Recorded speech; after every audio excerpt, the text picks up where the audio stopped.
Trending ngayon ang pagkawala ng isang Viva Max film actress na si Karen Lopez. Matapos ideklarang isang araw na siyang nawawala at walang paramdam sa kanya mga kaibigan at magulang. Si Karen Lopez ay pinablotter na mismo ng kanyang magulang sa Quezon Police Station. At ganap ng dineklara ng mga pulis na missing person ng actress, si Karen Lopez ay 21 years old pa lang at kasalukuyang kakatapos pa lang ng kanyang last movie Viva film na ang pamagat ay Habal, at ngayon ay meron siyang kasalukuyang tinatapos na Viva film ayon sa kanyang manager at direct. Ayon sa nakalap na impormasyon ng mga pulis, si Karen Lopez ay huling nakitang sinundo ng kanyang boyfriend sa kanyang apartment base sa CCTV footage at report ng mga guard na nakakita sa kanya.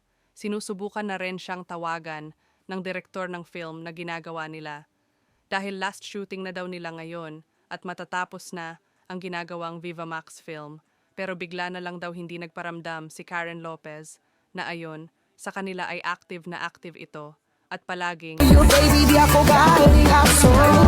If you ask me, di ba yung ma-in-love sa'yo, sige. insidente na ganito mismo sa kanya ang mga hindi na nahahanap ng mga pulis. Sana mahanap na siya at nasa maayos siyang kalagayan.